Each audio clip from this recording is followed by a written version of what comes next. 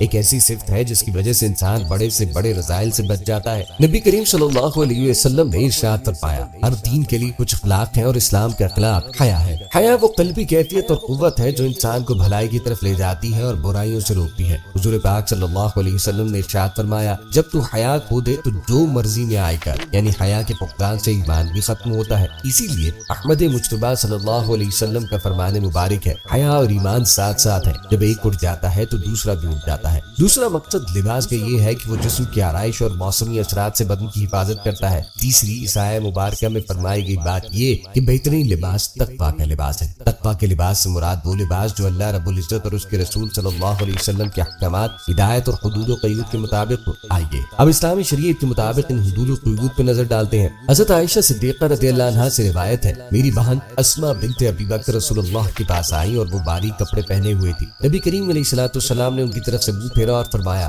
اے اسماء، جب عورت بلوغ کو پہنچ جائے تو درست نہیں کہ اس کے جسم کا کوئی حصہ نظر آئے سوائے چہرے اور ہاتھوں کے۔ سورہ احزاب میں اللہ رب العزت نے ارشاد فرمایا، اے پیغمبر، اپنی بیویوں اور بیٹیوں اور مسلمان عورتوں سے کہہ دو کہ باہر نکلا کریں تو اپنے چہرے پہ چادر لٹکا لیا کریں، یہ امر ان کے لیے موجب شفاعت اور باعث امتیاز ہوگا تو کوئی ایذا نہ دے گا، خدا بخشنے والا مہربان ہے۔ سورہ نور میں بھی عورتوں کے لیے اس طرح کے احکامات آئے ہیں، اور خواتین اپنے سینوں پر اپنے دوپٹے کے آنچل ڈالے رکھیں۔ مندرجہ بالا ہدایات سے معلوم ہوا کہ خواتین دوپٹہ اوڑھنے کا اہتمام کریں اور اپنے سر اور سینے کو چھپائے رکھیں۔ دوپٹہ ایسا باریک نہ ہو کہ جس سے سر کے بال نظر آئے۔ لباس نہ بہت زیادہ تنگ ہونا چاہیے اور نہ ہی باریک کہ جسم نمایاں ہو۔ کسی دوسری قوم کے مشابہ بننے کی کوشش نہ کریں، مردوں کی مشابہت اختیار نہ کریں۔ دوستوں، حضرت داہیہ کلبی رضی اللہ عنہ کی طرف سے دربار رسالت میں تحفے تحائف پیش کرنے کا سلسلہ رہتا تھا۔ چنانچہ ایک بار آپ نے ملک شام سے واپس آ کر بارگاہ رسالت میں تحفتاً پستے، بادام اور خشک روٹی پیش کی۔ ایک مرتبہ ایک اونی جبہ اور چمڑے کے 2 موزے پیش کیے۔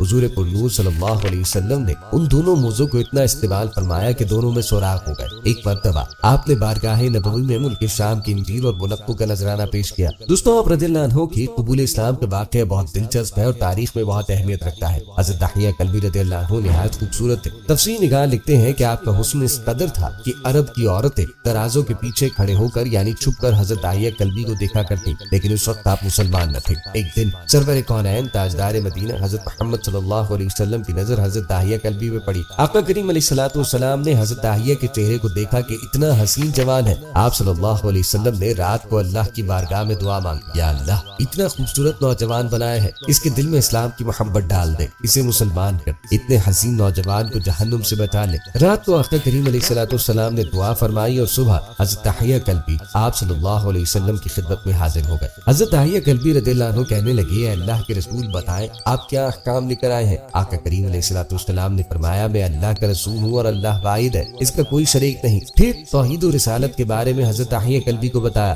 حضرت داہیہ کلبی نے کہا، اللہ کے نبی، میں مسلمان تو ہو جاؤں لیکن ایک بات کا ہر وقت ڈر لگا رہتا ہے، ایک گناہ میں نے ایسا کیا کہ آپ کا اللہ مجھے کبھی معاف نہ کرے گا۔ آقا کریم نے فرمایا، اے داہیہ بتا تو نے کیسا گناہ کیا؟ تو حضرت داہیہ کلبی نے کہا، یا رسول اللہ، میں اپنے قبیلے کا سربراہ ہوں اور ہمارے ہاں بیٹیوں کی پیدائش پر انہیں زندہ دفن کیا جاتا ہے۔ میں نے 70 گھروں کی بیٹیوں کو زندہ دفن کیا ہے، آپ کا رب مجھے کبھی معاف نہ کرے گا۔ اسی وقت حضرت جبرائیل امین نے حاضر خدمت ہو کے عرض کی کہ یا رسول اللہ، اللہ سلام کہتا ہے اور فرماتا ہے کہ اسے کہیں اب تک جو ہو گیا وہ ہو گیا، اس کے بعد ایسا گناہ کبھی نہ کرنا، ہم نے معاف کر دیا۔ حضرت حضرت داہیہ آپ کی زبان سے یہ بات سن کے رونے لگے۔ آپ نے فرمایا داہیہ اب کیا ہوا ہے، اب کیوں روتے ہو؟ حضرت داہیہ کلبی کہنے لگے یا رسول اللہ میرا ایک گناہ اور بھی ہے جسے آپ کا رب کبھی معاف نہ کرے گا۔ آپ صلی اللہ علیہ وسلم نے فرمایا داہیہ کیسا گناہ بتاؤ؟ حضرت داہیہ کلبی فرمانے لگے یا رسول اللہ میری بیوی حاملہ تھی اور مجھے کسی کام کی غرض سے دوسرے ملک جانا تھا۔ میں نے جاتے ہوئے بیوی کو کہا کہ اگر بیٹا ہوا تو اس کی پرورش کرنا، بیٹی ہوئی تو زندہ دفن کر دینا۔ داہیہ روتے جا رہے اور واقعہ سناتے جا رہے۔ میں واپس بہت عرصے بعد گھر آیا تو میں نے دروازے پہ دستک دی۔ اتنے میں ایک چھوٹی سی بچی نے دروازہ کھولا اور پوچھا کون؟ میں نے کہا تم کون؟ تو وہ بچی بولی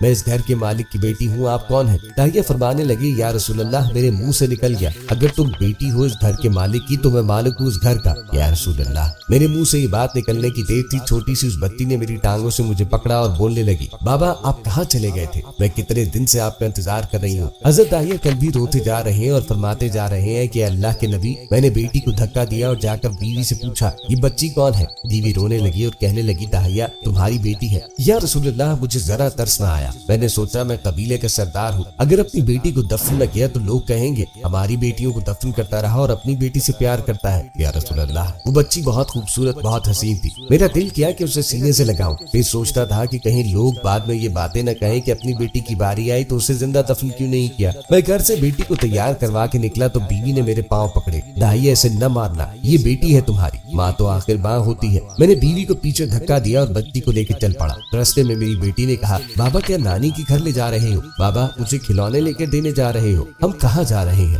یا رسول اللہ میں بچی کے سوالوں کا جواب ہی نہ دیتا تھا، وہ پوچھتی جا رہی ہے کدھر چلے گئے تھے، کبھی میرا منہ چومتی ہے کبھی بازو گردن کے گرد دیتی ہے، لیکن میں کچھ نہیں بولتا۔ ایک مقام پہ جا کے میں نے اسے بٹھایا اور خود اس کی قبر کھودنے لگا۔ آقا کریم علیہ الصلوۃ والسلام داہیہ کی زبان سے واقعہ سنتے جا رہے ہیں اور روتے جا رہے ہیں۔ میری بیٹی نے جب دیکھا کہ میرا باپ دھوپ میں سخت کام کر رہا ہے تو اٹھ کر میرے پاس آئی، اپنے گلے میں جو چھوٹا سا دوپٹہ تھا وہ اتار کر میرے چہرے سے ریت صاف کرتے ہوئے کہتی ہے دھوپ میں کیوں کام کر رہے ہو، چھاؤں میں آ جائے۔ بابا یہ کیوں کھود رہے ہیں؟ بابا گرمی ہے چھاؤں میں آ جائے۔ اور ساتھ میرا پسینہ اور مٹی صاف کرتی جا رہی ہے، لیکن مجھے ترس نہ آیا۔ آخر جب قبر کھود لی تو میری بیٹی پاس آئی، میں نے دھکا دیا، وہ قبر میں گر گئی اور میں ریت ڈالنے لگا۔ بچی ریت سے روتی ہوئی اپنے چھوٹے ہاتھ میرے سامنے جوڑ کے کہنے لگی میں نہیں لیتی کھلونے، میں نہیں جاتی نانی کے گھر، میری شکل پسند نہ آئی تو کبھی آپ کے سامنے نہیں آتی، مجھے ایسے نہ مارے۔ یا رسول اللہ میں ریت ڈالتا گیا، مجھے اس کی باتیں سن کر بھی ترس نہ آیا۔ میری بیٹی پر جب مٹی مکمل ہو گئی اور اس کا سر رہ گیا تو میری بیٹی نے میری طرف سے توجہ ختم کی اور بولی اے میرے مالک میں نے سنا ہے تیرا ایک نبی آئے گا جو بیٹیوں کو عزت دے گا، جو بیٹیوں کی عزت بچائے گا، اے اللہ وہ نبی بھیج دے، بیٹیاں مر رہی ہیں۔ پھر میں نے اسے ریت میں دفنایا۔ حضرت داہیہ کلبی رضی اللہ عنہ واقعہ سناتے ہوئے بے انتہا روئے۔ یہ واقعہ جب بتا دیا تو دیکھا کہ آپ صلی اللہ علیہ وسلم اتنا رو رہے ہیں کہ آپ کی داڑھی مبارک آنسوؤں سے گیلی ہو گئی۔ آپ صلی اللہ علیہ وسلم نے فرمایا داہیہ ذرا پھر سے اپنی بیٹی کا واقعہ سناؤ، اس بیٹی کا واقعہ جو مجھ محمد کے انتظار میں دنیا سے چلی گئی۔ آقا کریم علیہ الصلوۃ والسلام نے 3 دفعہ یہ واقعہ سنا اور اتنا روئے کہ آپ کو دیکھ کر صحابہ کرام رضوان اللہ علیہم اجمعین رونے لگے اور کہنے لگے اے داہیہ ہمارے آقا کو کیوں رلاتا ہے، ہم سے برداشت نہیں ہو رہا۔ آپ صلی اللہ علیہ وسلم نے حضرت داہیہ سے 3 بار واقعہ سنا تو حضرت داہیہ کی رو رو کر کوئی حالت نہ رہی۔ اتنے میں حضرت جبرائیل علیہ السلام حاضر ہوئے اور فرمایا یا رسول اللہ سلام کہتا ہے اور فرماتا ہے کہ یا محبوب داہیہ کو کہہ دیں وہ اس وقت تھا جب اس نے اللہ اور آپ کو نہیں مانا تھا، اب مجھ کو اور آپ کو اس نے مان لیا ہے تو داہیہ کا یہ گناہ بھی ہم نے معاف کیا۔ اس کے بعد آقا کریم علیہ الصلوۃ والسلام نے فرمایا جس نے 2 بیٹیوں کی کفالت انہیں بڑا کیا، ان کے فرائض ادا کیے، وہ قیامت کے دن میرے ساتھ اس طرح ہوگا جس طرح شہادت کی اور ساتھ والی انگلی آپس میں ہے۔ جس نے 2 بیٹیوں کی پرورش کی اس کی یہ اہمیت ہے، تو جس نے 3 یا 4 یا 5 بیٹیوں کی پرورش کی کیا اہمیت ہوگی۔ بیٹیوں کی پیدائش پر گھبرایا نہ کرے، انہیں والدین پہ بڑا مان ہوتا ہے اور یہ بیٹیاں اللہ کی خاص رحمت ہوتی ہے۔ لڑکی پیدا ہونے پہ رنج کرنا کافروں کا طریقہ ہے، فی زمانہ مسلمانوں میں بھی بیٹی پیدا ہونے پہ غمزدہ ہو جانے، چہرے سے خوشی کا اظہار نہ ہونے، مبارکباد ملنے پر چھینپ جانے، مبارکباد دینے والوں کو باتیں سنا دینے، بیٹی کی ولادت کی خوشی میں مٹھائی بانٹنے میں آر محسوس کرنے، صرف بیٹیاں پیدا ہونے کی وجہ سے ماؤں پر ظلم و ستم کرنے اور انہیں طلاقیں دے دینے تک کی وبا عام ہے۔ حالانکہ بیٹی پیدا ہونے اور اس کی پرورش کرنے کی بہت فضیلت ہے۔ نبی کریم علیہ الصلوۃ والسلام نے ارشاد فرمایا جب کسی شخص کے ہاں بیٹی پیدا ہوتی ہے تو اللہ تعالیٰ اس کے ہاں فرشتوں کو بھیجتا ہے، وہ آ کر کہتے ہیں کہ اے گھر والو تم پر سلامتی نازل ہو، پھر اس بیٹی کا اپنے پروں سے احاطہ کرتے ہیں اور اس کے سر پر ہاتھ پھیرتے ہوئے کہتے ہیں ایک کمزور لڑکی ایک کمزور عورت سے پیدا ہوئی، جو اس کی کفالت کرے گا تو قیامت کے دن اس کی مدد کی جائے گی۔ حضرت عبداللہ بن عباس رضی اللہ تعالیٰ عنہما سے روایت ہے تاجدار رسالت صلی اللہ علیہ وسلم نے ارشاد فرمایا جس شخص کے ہاں بیٹی پیدا ہو اور وہ اسے زندہ درگور نہ کرے، اسے ذلیل نہ سمجھے اور اپنے بیٹے کو اس پر ترجیح نہ دے تو اللہ تعالیٰ اسے جنت میں داخل کرے گا۔ اللہ تعالیٰ مسلمانوں کو عقل سلیم عطا کرے، اور جس طرح وہ بیٹا پیدا ہونے پہ خوشی سے پھولے نہیں سماتے، اسی طرح بیٹی پیدا ہونے پر بھی خوشی کرنے کی توفیق عطا فرمائے۔ دور جاہلیت میں انسانیت کی تسخیر اس حد تک پہنچ گئی تھی کہ لوگوں میں لڑکیوں کو زندہ درگور کرنے کا عام رواج تھا۔ یہ حرکت وہ دو وجوہات سے کرتے تھے، ایک یہ کہ وہ اس بات کو عار سمجھتے تھے کہ ان کی لڑکیاں کسی کی بیوی یا لونڈیاں بنے، دوسری وجہ یہ تھی وہ فقر و غربت سے ڈرتے تھے۔ قرآن کریم نے اس عادت بد کو قلم بند کر کے دور جاہلیت کی اس برائی کو ہمیشہ کے لیے ریکارڈ کر دیا، کیونکہ اسلام آیا ہی اس لیے تھا کہ عربوں اور پوری انسانیت کو اس پستی سے نکال دے اور انسانیت کو ترقی اور عفت عطا کرے۔ قرآن کہتا ہے اور جب ان میں سے کسی کو بیٹی کے پیدا ہونے کی خوشخبری دی جاتی ہے تو اس کے چہرے پر سیاہی چھا جاتی ہے اور وہ بس خون کا گھونٹ پی کے رہ جاتا ہے، لوگوں سے چھپتا پھرتا ہے کہ اس بری خبر کے بعد کیا کسی کو منہ دکھائے، سوچتا ہے کہ ذلت کے ساتھ بیٹی کو لے رہے یا مٹی میں دبا دے۔ دیکھو کتنے برے حکم ہیں یہ جو خدا کے بارے میں لگاتے ہیں۔ خالی جگہ اس کے لیے کنواں کھود چکا ہوتا تھا، جب لڑکی کو لے جا کر کنویں پہ پہنچا تو کہتا کہ کنویں میں دیکھو، اور اسے کنویں پہ گرا دیتا اور اوپر سے مٹی گرا دیتا۔ بعض اقوام میں رواج یہ ہوتا کہ جب کسی عورت کی ولادت کا وقت آتا تو اسے گھڑے کے کنارے بٹھایا جاتا، اگر ولادت بیٹی کی ہوتی تو گڑھے میں گرا دیتی، بیٹا ہوتا تو لے کے گھر آ جاتی۔ اگر کوئی خاندان بیٹی کو زندہ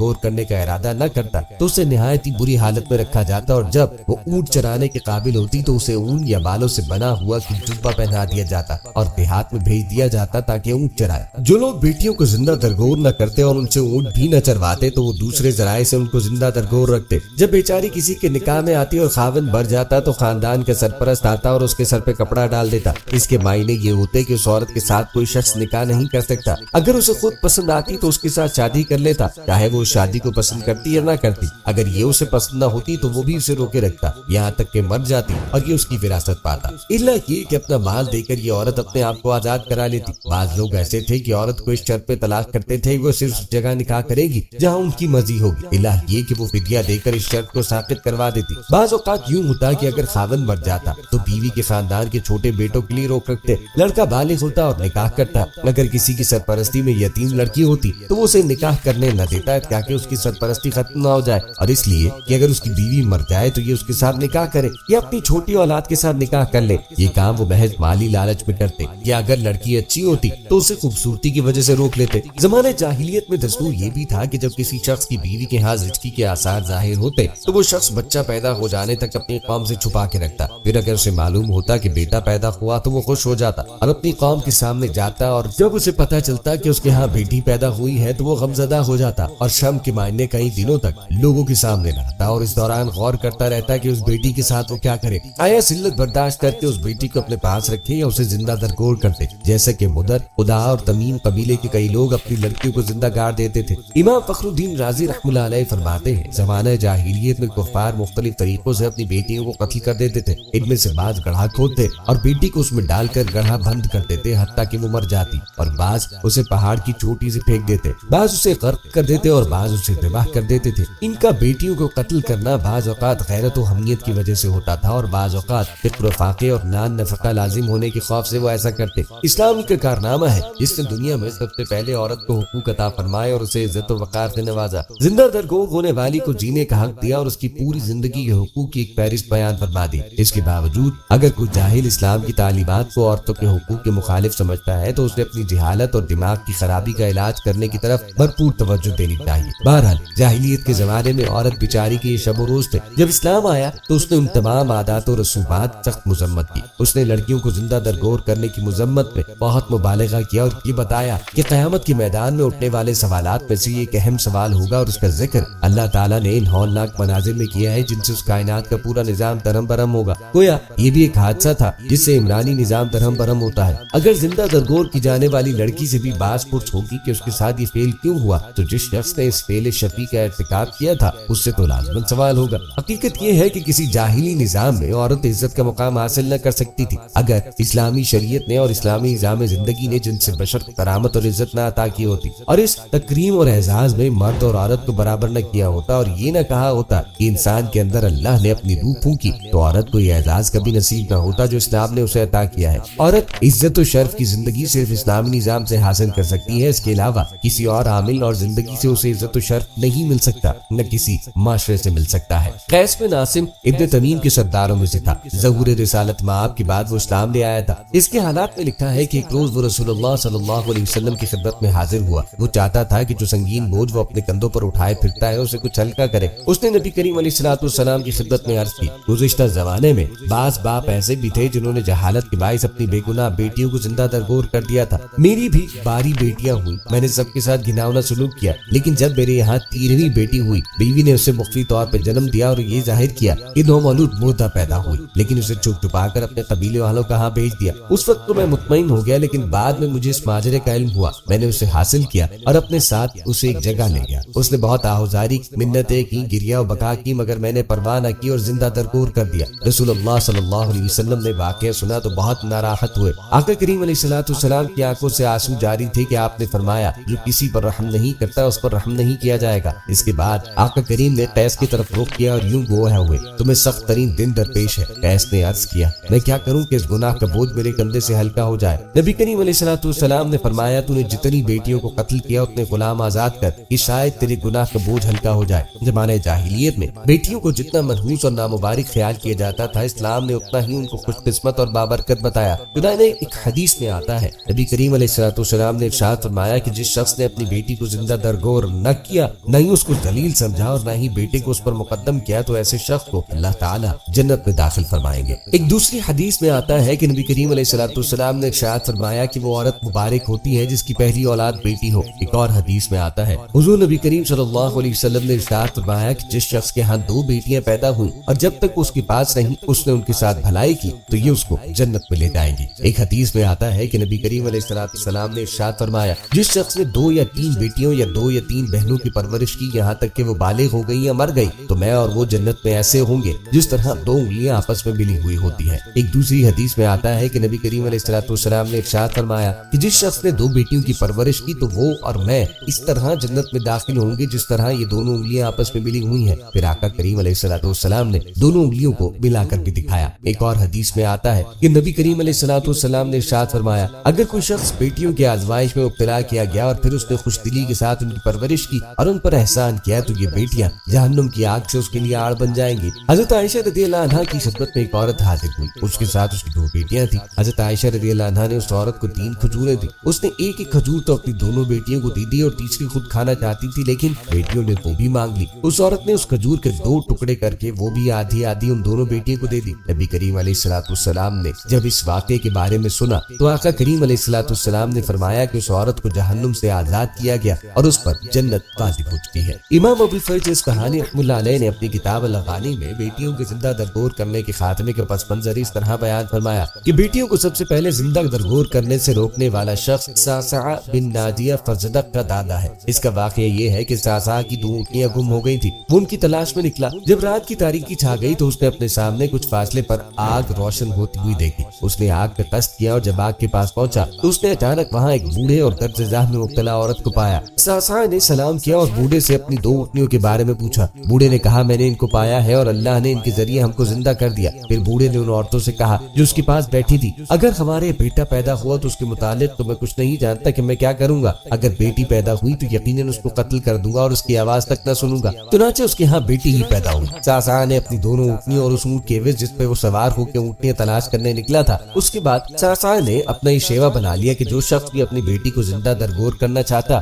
وہ 2 اونٹنیوں اور 1 اونٹ کے عوض میں وہ اس سے خرید لیتا، یہاں تک کہ دور اسلام کی آمد تک 300 زندہ درگور ہونے والی بیٹیوں کو چھڑا چکا تھا۔ فرزدق نے اپنے دادا کے اس کام پہ فخر کرتے ہوئے کہا، اور وہ شخص ہمارے خاندان سے تھا جس نے بیٹیوں کو زندہ دفن کرنے کے خلاف قیام کیا۔ اس نے لڑکیوں کو لے لیا اور انہیں زندگی عطا کی اور انہیں تہہ خاک دفن نہ ہونے دیا۔ جب اسلام دنیا میں آیا تو صعصع بن ناجیہ حضور اقدس صلی اللہ علیہ وسلم کی خدمت میں حاضر ہوا اور اس نے اسلام قبول کیا۔ پھر نبی کریم علیہ الصلوۃ والسلام سے عرض کیا کہ یا رسول اللہ، میں نے زمانے جاہلیت میں کچھ اچھے کام کیے ہیں، کیا مجھے ان کا اجر ملے گا؟ نبی کریم علیہ الصلوۃ والسلام نے دریافت فرمایا کہ کیا کام کیے؟ حضرت صعصع بن ناجیہ رضی اللہ عنہ نے بتایا کہ 300 بچیوں کو 1 اونٹ اور 2 اونٹنیوں کے عوض خرید کے زندہ کیا۔ نبی کریم علیہ الصلوۃ والسلام نے ارشاد فرمایا کہ یہ صلہ رحمی کے باب میں سے ہے اور تمہیں اس کا اجر ملے گا، کیونکہ اللہ تعالیٰ اسلام کی دولت سے نواز کر تم پر احسان کیا ہے۔ افسوس کہ بیٹی کو منحوس اور نامبارک سمجھی جانے والی زمانے جاہلیت کی ایک قبیح اور بری رسم آج ہم مسلمانوں میں درائی ہے۔ ہم مسلمانوں کی اکثریت بیٹی کی پیدائش کو اچھا نہیں سمجھتے، اس سے تنگ دل ہوتے ہیں، اس کو بوجھ سمجھتے سمجھتے ہیں اور اس کو انتہائی حقارت اور نفرت کی نگاہ سے دیکھتے ہیں۔ حالانکہ اکثر و بیشتر مشاہدے میں رہتا ہے کہ بیٹوں کی بنسبت بیٹیاں ماں باپ کی زیادہ خدمت کرتی ہیں، ان کی اطاعت و فرما برداری میں بیٹوں سے بڑھ کر ہی ہوتی ہیں۔ ان کے مر جانے کے بعد ان کے لیے پڑھ پڑھا کر ان کی طرف سے صدقہ و خیرات کر کے بیٹوں کے مقابلے میں ان کو زیادہ ثواب پہنچاتی ہے۔ تو پھر بیٹیوں کی پیدائش سے ہی ہم کیوں پریشان ہوں؟ ان کے وجود کو ہم کیوں بوجھل سمجھیں اور ان کی تعلیم و تربیت اور ان کی پرورش سے ہم کیوں تہے دامنی کے ثبوت دیں؟ بالخصوص جبکہ اسلام نے ان کی پیدائش کو مصیبت و ذلت سمجھنے سے منع کیا ہے اور ان سے کافروں اور مشرکوں کا فعل اور ان کا شعار قرار دیا ہے۔ دوستو، جمادی الاخر 6 ہجری میں آپ شاہ روم کے پاس سے آ رہے تھے۔ اس وقت آپ کے پاس شاہ روم کی جانب سے ملنے والے تحائف بھی تھے۔ جب آپ ایک وادی میں پہنچے تو ایک قبیلے والوں نے حملہ کر کے آپ کو لوٹ لیا، مگر اسی قبیلے میں موجود مسلمانوں کو اس بات کا علم ہوا تو انہوں نے مزاحمت کر کے سارا سامان برآمد کر کے آپ کے حوالے کیا۔ آپ وہاں سے نکلے اور آستان نبوت پہ حاضر ہو کے دروازہ کھٹکھٹایا۔ اندر سے ارشاد ہوا، کون ہے؟ عرض کی، داہیہ کلبی۔ حکم ہوا، اندر آ جاؤ۔ اب بارگاہ رسالت میں حاضر ہوئے اور سارا ماجرا کہہ سنایا۔ نبی کریم علیہ الصلوۃ والسلام نے ان لٹیروں کی سرکوبی کے لیے حضرت سیدنا زید بن حارثہ رضی اللہ عنہ کی سربراہی میں 500 سپاہیوں کا لشکر روانہ فرمایا۔ حضرت زید بن حارثہ نے اس میدان میں بھی فتح کا جھنڈا گاڑا۔ اس مارکے میں حضرت داہیہ کلبی بھی ساتھ موجود تھے۔ آپ مارکہ یرموک میں شہ سواروں کے گروہ پر سالار کے حیثیت سے شریک تھے۔ یہ لوگ رات کو سفر کرتے، دن کو چھپے رہتے۔ ایک دن صبح کے وقت ان پہ حملہ کیا، بہت سے لوگ قتال ہوئے اور اس کا بیٹا بھی قتل ہوا۔ 1000 بکریاں مال غنیمت میں ملی، 100 عورتیں اور بچے قیدی بنے۔ قبیلہ جذام کا ایک شخص زید بن رفاعہ جذامی جو پہلے سے مسلمان ہو چکا تھا، اپنے قوم کے کچھ لوگوں کے ساتھ بارگاہ رسالت میں آیا اور ایک خط پیش کیا جو رسول اللہ صلی اللہ علیہ وسلم نے اسے مسلمان ہوتے وقت دیا تھا۔ آقا کریم علیہ الصلوۃ والسلام نے علی مرتضیٰ کو اسی وقت زید بن حارثہ کی طرف بھیجا اور ان کے قیدی اور مال واپس دے دیے گئے۔ دوستو، شام کی شہر دمشق کے ایک گاؤں میں آپ کا قیام رہا۔ ایک مرتبہ رمضان میں آپ اپنی بستی سے سفر کر کے دوسری بستی تشریف لے گئے۔ مسافر ہونے کی وجہ سے آپ اور آپ کے بعض رفقا نے روزہ نہیں رکھا۔ سفر میں ساتھ روزہ رکھنے والے کچھ لوگوں کو یہ بات ناگوار گزری۔ جب آپ اپنی بستی میں واپس تشریف لائے تو جن لوگوں نے روزہ رکھا تھا ان کے بارے میں ارشاد فرمایا، اللہ کی قسم آج جو میں نے دیکھا اسے دیکھنے کا گمان بھی نہ کرتا تھا کہ لوگ سیرت رسول اور اصحاب رسول کے طریقہ کار سے اتنے بے رغبت ہو گئے۔ اسی وقت آپ نے دعا کی، اے اللہ میری روح قبض فرما لے۔ آپ کا وصال حضرت سیدنا امیر معاویہ رضی اللہ عنہ کے دور حکومت میں ہوا۔ آپ کی قبر مبارک مدح گاؤں کے ایک پہاڑ کی چوٹی پہ واقع ہے۔ دوستو، حضرت داہیہ کلبی صحابہ کرام میں بہت خوبصورت شخصیت کے مالک تھے۔ جبریل علیہ السلام رسول کریم علیہ الصلوۃ والسلام کے پاس سیدنا داہیہ کلبی کی شکل میں آتے تھے۔ بعض دفعہ حضرت عائشہ رضی اللہ عنہا نے انہیں نبی کریم صلی اللہ علیہ وسلم سے باتیں کرتے سنا اور ایک دفعہ تو 20 صحابہ نے انہیں دیکھا۔ عبداللہ بن عمر رضی اللہ عنہ بیان کرتے ہیں کہ حضرت داہیہ کلبی رضی اللہ عنہ بہت حسین و جمیل تھے۔ مدینے میں ان کے حسن جمال کے چرچے تھے۔ عجلی نے اپنی تاریخ میں عمرانہ بن حکم سے روایت کی ہے اور کہا ہے کہ داہیہ کلبی رضی اللہ عنہ لوگوں سے زیادہ حسین تھے۔ ابن حجر اسقلانی رحمہ اللہ علیہ فرماتے ہیں، خوبصورتی میں داہیہ کلبی رضی اللہ عنہ ضرب المثل تھے۔ خود نبی کریم علیہ الصلوۃ والسلام فرماتے ہیں، جبرائیل میرے پاس داہیہ کلبی کی صورت میں آتے ہیں اور داہیہ خوبصورت آدمی ہے۔ اس روایت کو طبرانی نے روایت کیا ہے۔ روایت اور حالات و واقعات سے اندازہ لگایا جا سکتا ہے کہ داہیہ کلبی رضی اللہ عنہ کے حسن و جمال کی وجہ سے ہی جبرائیل علیہ السلام ان کی صورت اختیار کر کے نبی کریم علیہ الصلوۃ والسلام کے پاس آیا کرتے تھے۔ مسلمان جب غزوہ احزاب سے فارغ ہوئے، جبرائیل علیہ السلام آئے، آپ کا چہرہ گرد آلود تھا، فرمانے لگے، آقا کریم علیہ الصلوۃ والسلام نے ہتھیار کھول دیے، حالانکہ فرشتے اب تک ہتھیار بند ہیں، اٹھیے بنو قریظہ سے بھی فیصلہ کیجیے، ان پہ چڑھائی کیجیے۔ نبی کریم علیہ الصلوۃ والسلام نے فوراً ہتھیار لگائے اور صحابہ کرام رضوان اللہ علیہم اجمعین میں بھی کوچ کی منادی کرا دی۔ بنو تمیم کے مکانات مسجد نبوی سے متصل تھے۔ راہ میں آپ صلی اللہ علیہ وسلم نے ان سے پوچھا، کیوں بھائی کسی کو جاتے ہوئے دیکھا؟ انہوں نے کہا کہ ہاں، ابھی سیدنا داہیہ کلبی رضی اللہ عنہ گئے ہیں، حالانکہ تھے تو وہ جبرائیل علیہ السلام، لیکن آپ کی داڑھی، چہرہ وغیرہ بالکل سیدنا داہیہ کلبی سے ملتا جلتا تھا۔ فرشتے کو اصلی صورت میں دیکھنا انسان کی طاقت سے باہر ہے، اس لیے انتظام الہی یہی قرار پایا کہ نبی آدم کی ہدایت کے لیے جو رسول اللہ کی طرف سے آئے گا وہ ضرور انسان ہوگا۔ میں جبرائیل علیہ السلام کا داہیہ کلبی صحابہ کی صورت میں وحی لے کر آنے کا جو قصہ ہے، اس میں حضرت ام سلمہ رضی اللہ عنہا قسم کھا کے فرماتی ہیں کہ میں جبرائیل علیہ السلام کو داہیہ کلبی سمجھا کرتی تھی۔ داہیہ کلبی نہایت خوبصورت شخص تھے۔ جابر بن عبداللہ کہتے ہیں کہ نبی کریم علیہ الصلوۃ والسلام نے فرمایا، انبیاء میرے سامنے پیش کیے گئے تو موسیٰ ایک چھریرے جوان تھے، گویا وہ قبیلے شنوا کے ایک فرد ہیں، اور میں نے عیسیٰ بن مریم کو دیکھا تو میں نے جن لوگوں کو دیکھا ہے ان میں سب سے زیادہ ان سے مشابہت رکھنے والے عروہ بن مسعود ہیں، اور میں نے ابراہیم کو دیکھا تو ان سے زیادہ مشابہت رکھنے والا تمہارا یہ ساتھی ہے۔ اور اس سے مراد آپ صلی اللہ علیہ وسلم خود اپنی ذات کو لیتے تھے۔ اور میں نے جبرائیل کو دیکھا تو جن لوگوں کو میں نے دیکھا ہے ان میں سب سے زیادہ ان سے مشابہت رکھنے والے داہیہ کلبی ہیں، یہ خلیفہ قلبی کے بیٹے ہیں۔ عامر شعبی کہتے ہیں رسول کریم علیہ الصلوۃ والسلام نے بنو امیہ کے 3 افراد کو تشبیہ دیتے ہوئے فرمایا، داہیہ کلبی جبرائیل کے مشابہ ہیں، عروہ بن مسعود